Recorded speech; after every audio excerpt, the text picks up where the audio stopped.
আজকে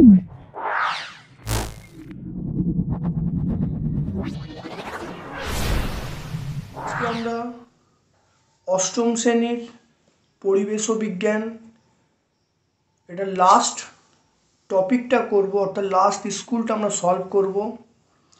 সেই স্কুলটার নাম হলো Ultadanga government sponsored HS school for girls.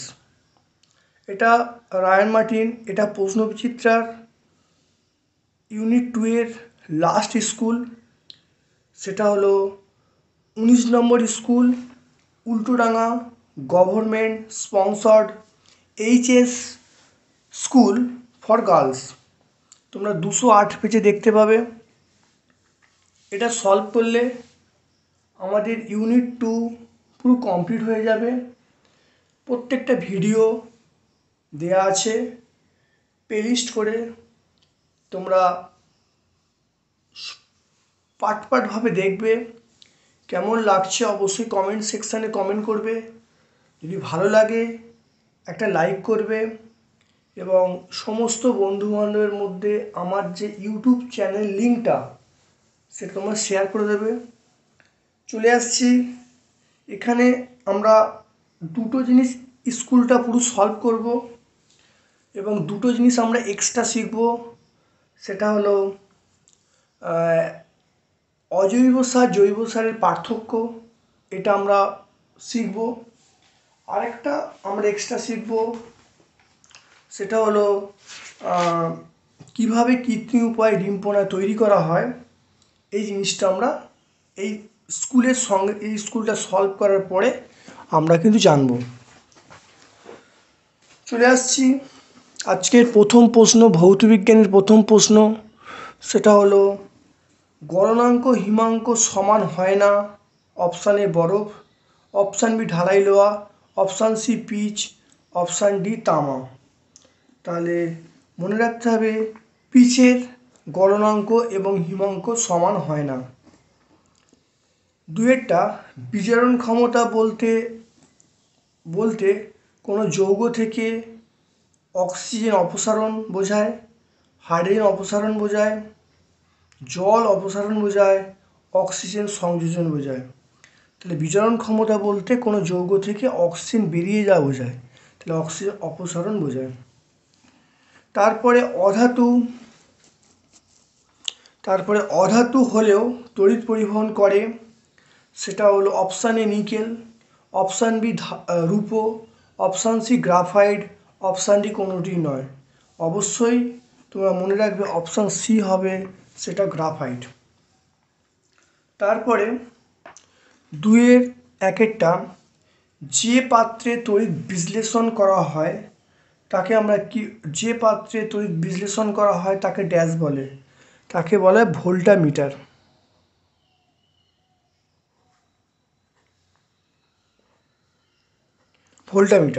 যে পাত্রে তড়িৎ বিশ্লেষণ করা হয় তাকে কি বলা হয়? ভোল্টামিটার বলা হয়। আর দুটো প্রান্তের বিভব প্রভেদ মাপার জন্য যে যন্ত্র ব্যবহার করা হয় তাকে ভোল্টমিটার বলে। তাহলে ভোল্টমিটার হলো বিভব প্রভেদ মাপার যন্ত্র, আর ভোল্টামিটার হলো যে পাত্রে তড়িৎ বিশ্লেষণ করা হয় সে পাত্রটিকে আমরা কি বলবো? ভোল্টামিটার বলবো। তাপ পরিবহনের জন্য ড্যাশের দরকার হয় না। তাপ পরিবহনের জন্য ড্যাশের দরকার হয় না। অবশ্যই মাধ্যমের প্রয়োজন হয় না, বা মাধ্যমের দরকার হয় না। তারপরে আমরা চলে আসছি তাহলে 1-2 উত্তরগুলো হলো 3-এর দাগে শীতকালে গায়ে কম্বল চাপা দিলে গরম লাগে কেন? শীতকালে গায়ে কম্বল চাপা দিয়ে ঘুমোলে আরাম লাগে কেন বা গরম লাগে কেন? দেখো, কম্বলের সুতোর ফাঁকে ফাঁকে বায়ু আবদ্ধ থাকে, বায়ু তাপের কুপরিবাহী। এর ফলে কী হচ্ছে? তাই দেহ থেকে তাপ বাইরে বা বাইরে থেকে তাপ দেহে আসতে পারে না, ফলে আমাদের দেহ গরম থাকে। তাহলে কম্বলের ফাঁকে ফাঁকে অনেক বায়ু থাকে, বায়ু তাপের কুপরিবাহী, ফলে দেহ থেকে তাপ বাইরে এবং বাইরে থেকে তাপ ভেতরে আসতে পারে না, আমাদের দেহ গরম থাকে। তারপরে শিল্পাঞ্চলে শীতকালে ঘন কুয়াশা দেখা যায় কেন? শিল্পাঞ্চলে শীতকালে ঘন কুয়াশা দেখা যায় কেন? শিল্পাঞ্চলে শীতকালে ঘন কুয়াশা দেখা যায় কেন? দেখো, শিল্পাঞ্চল এবং তার কাছাকাছি অঞ্চলে শিল্পাঞ্চল এবং তার কাছাকাছি অঞ্চলে কলকারখানা এবং যানবাহনের আধিক্যের জন্য বায়ুতে সূক্ষ্ম সূক্ষ্ম কার্বন, সীসা, ধূলিকণা এবং কয়লার গুঁড়ো ইত্যাদি ভাসমান অবস্থায় থাকে। শীতকালে বায়ুর তাপমাত্রা শিশিরাঙ্কের নিচে নামলে এই ভাসমান কণাগুলির ওপর জলীয় বাষ্প আশ্রয় করে ভাসে এবং ঘন কুয়াশার সৃষ্টি হয়। তাহলে হলো, ভালো করে দেখে নাও যে সুন্দর করে ছোট করে লেখা আছে, শিল্পাঞ্চল এবং তার কাছাকাছি অঞ্চলে কলকারখানা এবং যানবাহনের বেশি থাকার জন্য বা আধিক্যের জন্য বায়ুতে সূক্ষ্ম সূক্ষ্ম কার্বন, সীসা, ধূলিকণা, কাঠের গুঁড়ো ইত্যাদি ভাসমান অবস্থায় থাকে। শীতকালে বায়ুর তাপমাত্রা শিশিরাঙ্কের নিচে যদি নেমে যায়, তাহলে এই অবস্থায় কণাগুলির ওপর জলীয় বাষ্প আশ্রয় করে ভেসে থাকে, ফলে ঘন কুয়াশার সৃষ্টি হয়। অথবা প্রশ্ন দেখো, সেখানে বলা আছে CuO প্লাস H2 সমান Cu প্লাস H2 জারণ বিজারণ একসঙ্গে ঘটে, এটা ব্যাখ্যা করতে বলছে। প্রথম দেখো, কিউপ্রিক অক্সাইড। কিউপ্রিক অক্সাইড থেকে ধাতব কপারে পরিণত হলো, তাহলে অক্সিজেন ত্যাগ করলো, তাহলে বিজারণ প্রক্রিয়া সম্পন্ন হলো। হাইড্রোজেন কি হলো? অক্সিজেন গ্রহণ করলো, জারণ প্রক্রিয়া সম্পন্ন হলো। তাহলে কিউপ্রিক অক্সাইড ধাতব কপারে পরিণত হলো, অক্সিজেন ত্যাগ করলো, বিজারণ প্রক্রিয়া সম্পন্ন হলো। হাইড্রোজেন অক্সিজেন গ্রহণ করলো, অক্সিজেন গ্রহণ করে জলে পরিণত হলো, তাহলে জারণ প্রক্রিয়া সম্পন্ন হলো। তাহলে দেখো, কিউপ্রিক অক্সাইড এবং কিউপ্রিক অক্সাইড হাইড্রোজেন দ্বারা কি হচ্ছে? বিজারিত হয়ে ধাতব কপার উৎপন্ন করেছে, জারিত হয়েছে। তাহলে দেখা যাচ্ছে জারণ বিজারণ এখানে একসঙ্গে ঘটেছে। এখানে জারক পদার্থ, দেখো জারক পদার্থ হলো, এটা হলো সিইউ হলো জারক পদার্থ, আর বিজারক পদার্থ হলো H2। তাহলে মনে রাখবে, তাহলে এটা ব্যাখ্যা হয়ে গেল।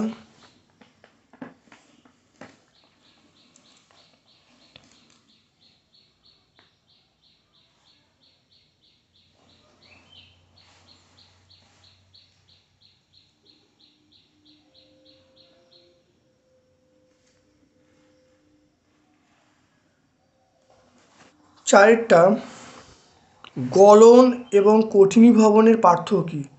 গলন এবং কঠিনীভবনের পার্থক্য।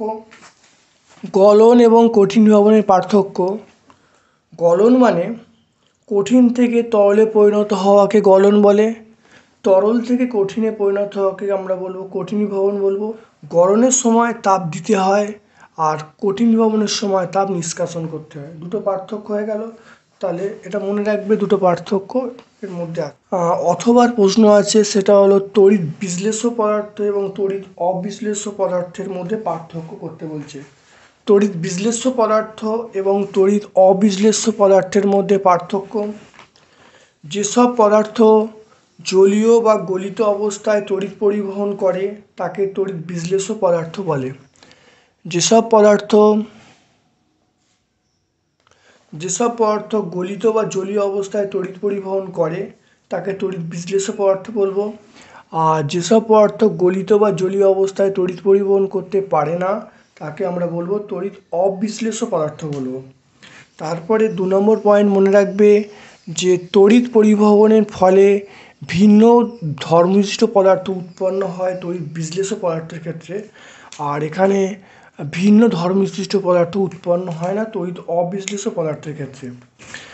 তারপরে সাধারণত আয়নীয় যৌগগুলি তড়িৎ বিশ্লেষ্য পদার্থ হয়, আর এখানে সমযোজী যৌগগুলো তড়িৎ অবিশ্লেষ্য পদার্থ হয়।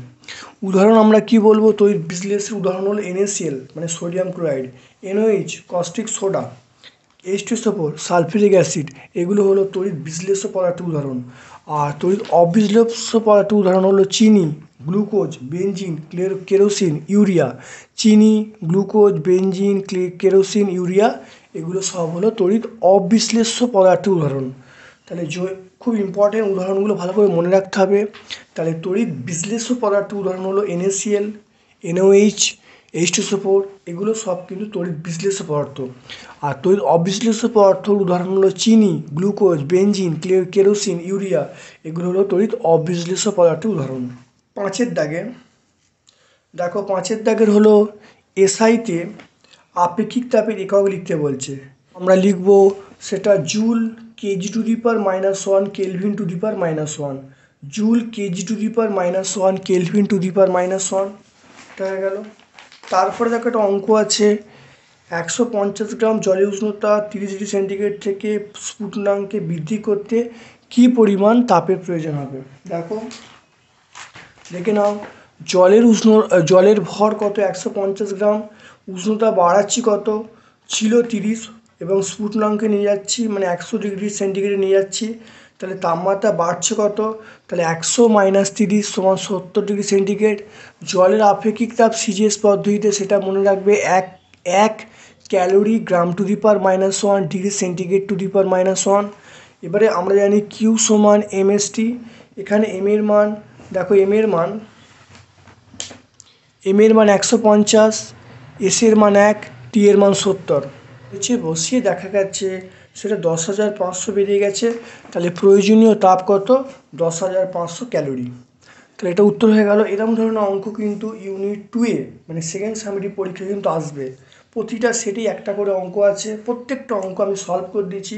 প্রত্যেকটা সেট ভালো করে দেখবে এবং খাতায় একাধিকবার প্র্যাকটিস করবে। চলে আসছি অথবার প্রশ্ন আছে। তাহলে বর্জ্যনাদ আসলে কি? একই মেঘের বিভিন্ন অংশের মধ্যে বজ্রপাত হতে পারে কি? আর বজ্রপাতের সময় নিরাপদ স্থানগুলি কী কী? দেখো, বর্জ্যনাদ, তাহলে বর্জ্যনাদ কি দেখো, দেখে নাও। বর্জ্যনাদ তাহলে বজ্রপাতের প্রবাহ পথ বরাবর অবস্থিত বায়ু দ্রুত প্রসারণের ফলে উৎপন্ন শব্দকেই আমরা বর্জ্যনাদ বলবো। অর্থাৎ বজ্রপাতের সময় যে শব্দ উৎপন্ন হয় সেই শব্দটাকেই আমরা বজ্রনাদ বলবো।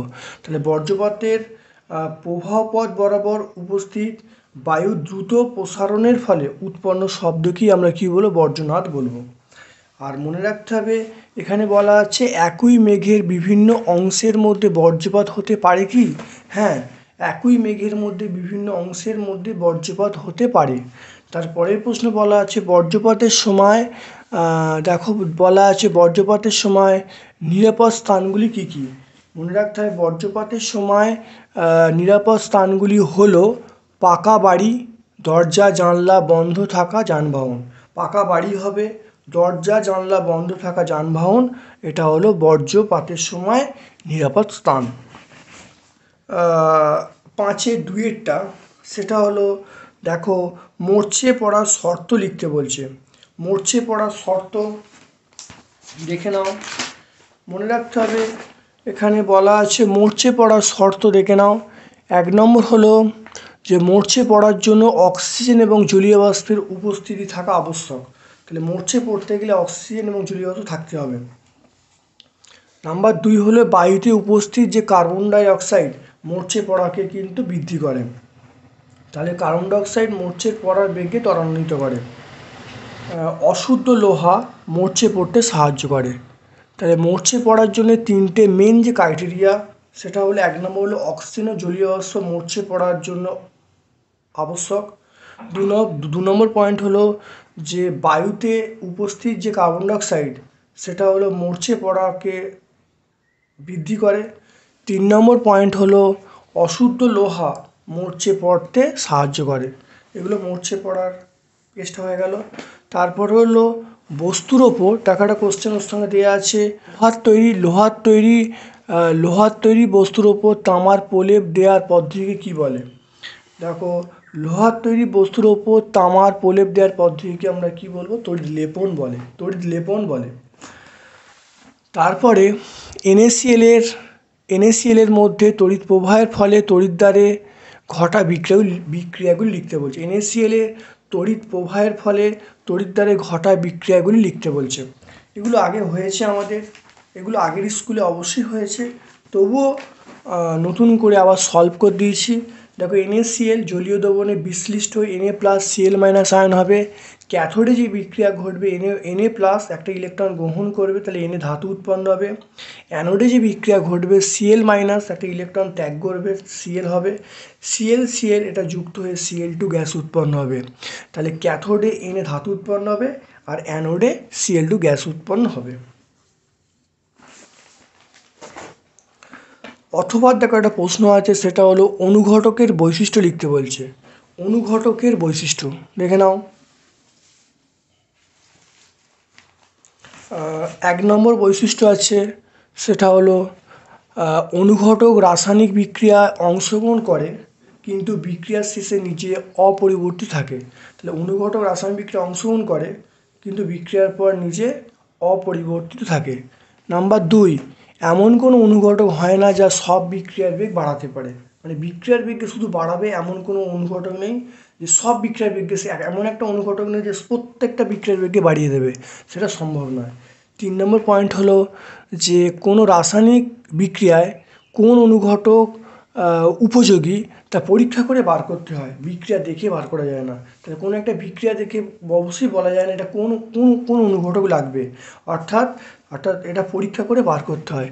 তাহলে কোনো বিক্রিয়ায় কোন অনুঘটক উপযোগী পরীক্ষা করে বার করতে হয়, বিক্রিয়ার সমীকরণ দেখে বোঝা যায় না। তাহলে এটা হলো 3টে অনুঘটক বৈশিষ্ট্য, খুব ভালো করে পড়ে রাখবে। এর পরের প্রশ্ন হলো তাপমোচী এবং তাপগ্রাহী পরিবর্তনের পার্থক্য লিখতে বলছে।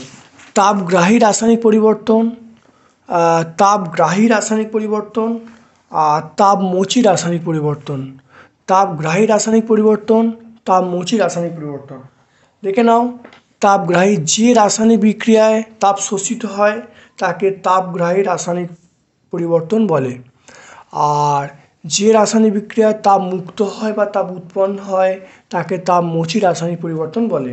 গ্রাহীর ক্ষেত্রে আলো উৎপন্ন হয় না, তাপগ্রাহীর ক্ষেত্রে আলো উৎপন্ন হয় না, কিন্তু তাপমোচী যখন হবে তখন মাঝে মাঝে কিন্তু আলো উৎপন্ন হয় বা আলোর উদ্ভব হয় যখন তাপমোচী বিক্রিয়া ঘটবে। একটা উদাহরণ দিয়ে বলেছি, দেখো ক্যালসিয়াম কার্বনেটকে প্রায় 1000 ডিগ্রি সেন্টিগ্রেড তাপমাত্রায় উত্তপ্ত করা হচ্ছে, এটা পোড়াচুন উৎপন্ন হচ্ছে, কার্বন ডাইঅক্সাইড উৎপন্ন হচ্ছে, মাইনাস তাপ। এই চিহ্নটা হলো এটা তাপের সিম্বল। তাপ দিচ্ছি, কত তাপ দিচ্ছি? 1000 ডিগ্রি সেন্টিগ্রেড, 1000 ডিগ্রি সেন্টিগ্রেড তাপ দিচ্ছি। মাইনাস তাপ মানে হলো তাপটা গ্রহণ করছে, পরিবেশ থেকে তাপটা গ্রহণ করছে, সেজন্য মাইনাস তাপ লেখা আছে। এরপর দেখো এটা হলো পোড়াচুনের সঙ্গে তাপমোচী যখন রাসায়নিক পরিবর্তন হবে, এটাকে পোড়াচুনের সঙ্গে জল দেওয়া হলো, তাহলে কলিচুন উৎপন্ন হলো এবং তাপ উৎপন্ন হলো। এখানে প্লাস তাপের অর্থ হলো তাপ উৎপন্ন হচ্ছে, আর এখানে মাইনাস তাপের অর্থ হলো তাপটা শোষিত হচ্ছে। তারপরে দেখো ক্যাটায়ন কাকে বলে।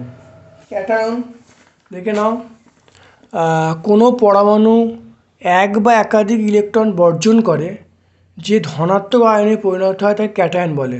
কোনো পরমাণু যদি এক বা একাধিক ইলেকট্রন বর্জন করে যে ধনাত্মক আয়নে পরিণত হয় তাকে আমরা বলবো ক্যাটায়ন। যেমন Na একটা ইলেকট্রন বর্জন করেছে, তাহলে Na প্লাসে পরিণত হয়েছে, তাহলে Na প্লাসটা হলো ক্যাটায়ন। Na একটা ইলেকট্রন বর্জন করে Na প্লাসে পরিণত হয়েছে, তাহলে এটা ক্যাটায়ন হবে, Na প্লাস হলো ক্যাটায়ন। এরপরে আমরা লাইফ সায়েন্স পোর্শানে চলে আসছি। লাইফ সায়েন্স পোর্শানে সেটা হলো তন্তু জাতীয় ফসল হলো ধান, আলু, তুলো, সূর্যমুখী। তন্তু জাতীয় ফসল হলো, সেটা হলো আমরা তুলো বলবো। তারপরে চায়ে কোন উপাদান স্নায়ুকে উদ্দীপিত করে? Pantothenic acid, polyphenol, folic acid, vitamin K. এটা হলো প্যান্টোথেনিক অ্যাসিড, অপশান এ চায়ের স্নায়ুকে উদ্দীপিত করে। 2 দাগের প্রশ্ন, আমের জন্মস্থান কোথায়? আমের জন্মস্থান লিখবে ভারতবর্ষ। আমের জন্মস্থান সেটা হলো ভারতবর্ষ। শ্রমিক মৌমাছি ফুল থেকে যে বস্তু সংগ্রহ করে তার নাম কি? সেটা হলো মকরন্দ। শ্রমিক মৌমাছি ফুল থেকে মকরন্দ সংগ্রহ করে। শ্রমিক মৌমাছি ফুল থেকে মকরন্দ সংগ্রহ করে। ডিম এবং শুক্রাণু উৎপাদনের জন্য মাছকে কোন গ্রন্থির নির্যাস ইঞ্জেকশন হিসাবে দেওয়া হয়? সেটা হলো পিটুইটারি।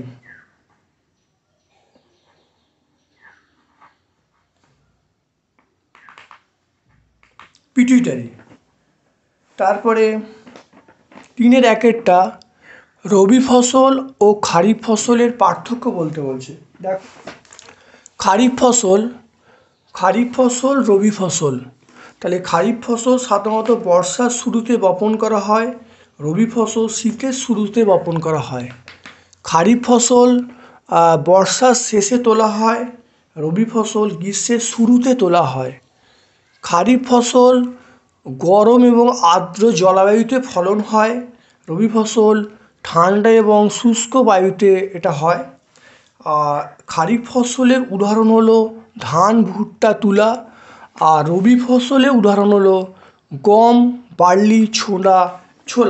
গম, বার্লি, ছোলা এটা হলো রবি ফসলের উদাহরণ। এরপরে দেখো চলে আসছে ময়লা জলে মাছ চাষ করার সুবিধা। তাহলে 3-এর 2-এরটা হলো ময়লা জলে মাছ চাষ করার সুবিধা লিখতে বলছে। তাহলে ময়লা জলে মাছ চাষ করার সুবিধা: ঘরবাড়ি, পৌরসভা, কলকারখানার প্রভৃতি থেকে বর্জ্য পদার্থ মিশ্রিত কালো রঙের জলে প্রচুর পরিমাণে মল, মূত্র, জৈব অজৈব উপাদান থাকে। এই অজৈব পদার্থ সারের মতো কাজ করে। তাই ফাইটোপ্ল্যাঙ্কটন এবং জুপ্ল্যাঙ্কটন এবং পোকামাকড় জন্মায়, অতি দ্রুত বংশবিস্তার করে। সুতরাং ওই জলে মাছ চাষ করলে মাছের প্রাকৃতিক খাদ্যের প্রচুর যোগান দেয়, বাইরে থেকে খাবার দেওয়ার কোনো প্রয়োজন হয় না, মাছ অত্যন্ত দ্রুত বাড়ে। এই কারণে ময়লা জলে চাষ করলে খুব লাভজনক হয়। তাহলে এটা খুব ভালো করে পড়ে রাখবে। সেটা হলো ঘরবাড়ি, পৌরসভা, কলকারখানা প্রভৃতি থেকে বর্জ্য পদার্থ কালো রঙের জলে প্রচুর পরিমাণে মলমূত্র, জৈব অজৈব উপাদান থাকে। এই অজৈব পদার্থ সারের মতো কাজ করে। তাই ফাইটোপ্ল্যাঙ্কটন, জুপ্ল্যাঙ্কটন, পোকামাকড় এগুলো জন্মায় এবং অতি দ্রুত তারা বংশবিস্তার করে বা সংখ্যায় বাড়তে থাকে। সুতরাং জলে মাছ চাষ করলে মাছের প্রাকৃতিক খাদ্যের কোনো অভাব হয় না বা প্রাকৃতিক খাদ্য কিন্তু যোগান এখানে দেখা যাচ্ছে মাছ চাষ করলে প্রাকৃতিক খাদ্যের প্রচুর যোগান থাকে, বাইরে থেকে খাবার দেওয়ার কোনো প্রয়োজন হয় না এবং মাছেরা অত্যন্ত দ্রুত বৃদ্ধি পায়। তাই এই কারণে ময়লা জলে মাছ চাষ করা অত্যন্ত লাভজনক। 4-এর 1-এরটা শস্য আবর্তন বলতে কী বোঝায়? শস্য আবর্তন বলতে কী বোঝায়? দেখো, শস্য আবর্তন বলতে কী বোঝায় দেখে নাও। একই জমিতে বারবার একই ফসলের চাষ করলে মাটির উর্বরতা, বিশেষত N2 যৌগের পরিমাণ হ্রাস পায়। তাই মাঝে মাঝে একবার করে সিম্বিগতীয় উদ্ভিদ চাষ করলে মাটি আবার হারানো নাইট্রোজেন ফিরে পায়। তাই একই ফসল বারবার চাষ না করে মাঝে মাঝে অন্য ফসল চাষ করাকে আমরা শস্য আবর্তন বলবো। একই জমিতে বারবার একই ফসল চাষ করলে মাটির উর্বরতা হ্রাস পায়, অর্থাৎ মাটিতে N2-র পরিমাণ কমে যায়। মাঝে মাঝে সিম্বিগত উদ্ভিদ চাষ করলে মাটির উর্বরতা আবার ফিরে পায়, কারণ মাটিতে নাইট্রোজেনের পরিমাণ বৃদ্ধি পায়। তাহলে একই ফসল বারবার চাষ না করে মাঝে মাঝে অন্য ধরনের ফসল বলতে সিম্বিগত উদ্ভিদ মানে ডাল জাতীয় কোনো উদ্ভিদ চাষ করলে মাটির উর্বরতা আবার বৃদ্ধি পায়। এই যে প্রক্রিয়াটাকেই আমরা কি বলতো শস্য আবর্তন বলবো। এর পরের প্রশ্ন আছে, সেটা হলো 2-এর দাগের অজৈব সার কাকে বলে? NPK কি? অজৈব সার দেখো সুন্দর করে লেখা আছে, ভালো করে পড়ে নেবে। সেটা হলো বিভিন্ন প্রকার অজৈব রাসায়নিক উপাদানের মিশ্রণে সার কারখানায় উৎপন্ন সারকে অজৈব সার বা রাসায়নিক সার বলবো। বিভিন্ন বিভিন্ন প্রকার অজৈব রাসায়নিক উপাদানের মিশ্রণে সার কারখানায় উৎপন্ন সারকে অজৈব সার বা রাসায়নিক সার আমরা বলবো। যেমন ইউরিয়া, পটাশ সার, ammonium phosphate, ammonium sulphate, super phosphate, এগুলো হলো অজৈব সারের মধ্যে পড়ছে। তারপরের প্রশ্ন ছিল এনপিকে কি? মনে রাখতে হবে এনপিকে একটা অজৈব সার যার উপাদান হলো নাইট্রোজেন। এন মানে নাইট্রোজেন, পি মানে ফসফরাস, কে মানে পটাশিয়াম। এনপিকে মানে নাইট্রোজেন, ফসফরাস, পটাশিয়ামের সংমিশ্রণে যে সার তাকে বলা হয় এনপিকে। আজকে আমরা এই স্কুলের প্রশ্ন সম্পূর্ণ সলভ করলাম। এটা ছাড়াও আমরা দুটো প্রশ্নের উত্তর আমরা করব, সেটা হলো জৈব সার অজৈব সারের পার্থক্য করছি। দেখো প্রথমে হচ্ছে অজৈব সার, তারপরে যে জৈব সার। খুব ইম্পর্টেন্ট পয়েন্ট, প্রত্যেকটা পয়েন্ট মনে রাখবে। এখান থেকে বিভিন্ন প্রশ্ন পড়বে, পার্থক্য পড়তে পারে, বিভিন্ন প্রশ্ন পড়তে পারে, ভালো করে পয়েন্টগুলো মনে রাখবে। 1 নম্বর হলো অজৈব সার। সার কারখানায় বিভিন্ন অজৈব লবণ থেকে রাসায়নিক উপায়ে অজৈব সার তৈরি করা হয়। জৈব সার মৃত উদ্ভিদ আর প্রাণীদের বর্জ্য পদার্থ পচিয়ে অজৈব সার তৈরি করা হয়। অজৈব তাহলে প্রাণীদের মৃত উদ্ভিদ আর প্রাণীদের বর্জ্য পচিয়ে জৈব সার তৈরি করা হয়। তারপরে অজৈব সার অর্থাৎ এই সারে এনপিকে অর্থাৎ নাইট্রোজেন, ফসফরাস, পটাশিয়াম অত্যাধিক বেশি পরিমাণে থাকে অজৈব সারে। জৈব সারে এনপিকে পরিমাণটা কম থাকে। অজৈব সারে হিউমাস থাকে না, জৈব সারে প্রচুর পরিমাণে হিউমাস থাকে। তাহলে এই সারে হিউমাস সংযোজিত থাকে। অজৈব সারে মাটির জল ধারণ ক্ষমতা বাড়ায় না, আর জৈব সারে মাটির জল ধারণ ক্ষমতা বৃদ্ধি করে। অজৈব সার মাটির উর্বরতা হ্রাস করে। জৈব সার মাটির উর্বরতা বৃদ্ধি করে।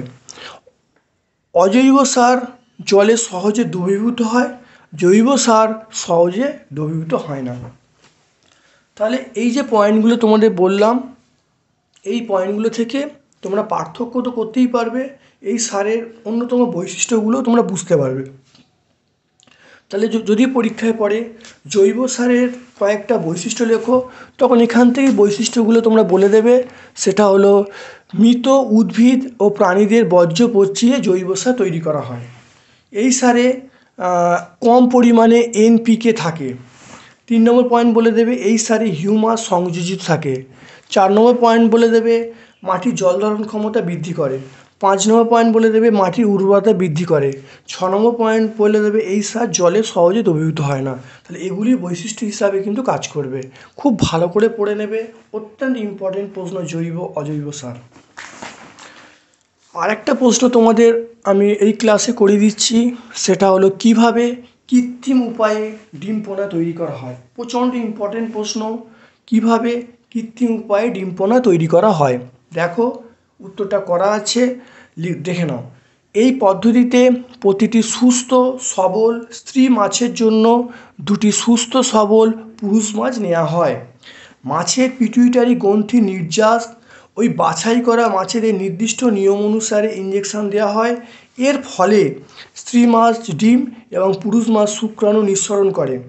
তাহলে শুক্রাণু এবং ডিম্বাণু মিলনে ডিম পোনা তৈরি হয় এবং ডিম পোনাগুলিকে আমরা আঁতুড় পুকুরে তারপর ছেড়ে দেওয়া হয়। তাহলে এইটা হলো কৃত্রিম উপায়ে ডিম পোনা তৈরির পদ্ধতি। তাহলে এটা মনে রাখবে। তাহলে আশা করি আজকের ক্লাসটা তোমরা খুব ভালো করে বুঝতে পেরেছো। যদি ক্লাসটা ভালো লাগে একটা লাইক করবে এবং তোমাদের সকল বন্ধুবান্ধবের মধ্যে আমার যে ইউটিউব চ্যানেলের লিঙ্কটা তোমরা শেয়ার করে দেবে। যে সকল ছাত্রছাত্রী আমার ইউটিউব চ্যানেলটা সাবস্ক্রাইব করোনি, চ্যানেলটা অবশ্যই সাবস্ক্রাইব করে দেবে। এবং আমি প্রত্যেকটা ভিডিও আপলোড করেছি, কেমন লাগছে কমেন্ট সেকশানে কমেন্ট করবে। খুব ভালো করে ছুটি কাটাও, ভালো করে ইউটিউব চ্যানেলে যে ভিডিওগুলো দেওয়া আছে ভালো করে দেখো। আশা করি তোমরা ইউনিট 2 পরীক্ষা অত্যন্ত ভালো দিতে পারবে। আমার পক্ষ থেকে সকলকে শুভকামনা জানিয়ে আজকের মতো আমি ভিডিওটা শেষ করছি। Thank you all my dear students, সকল ছাত্রছাত্রীকে ধন্যবাদ জানাচ্ছি।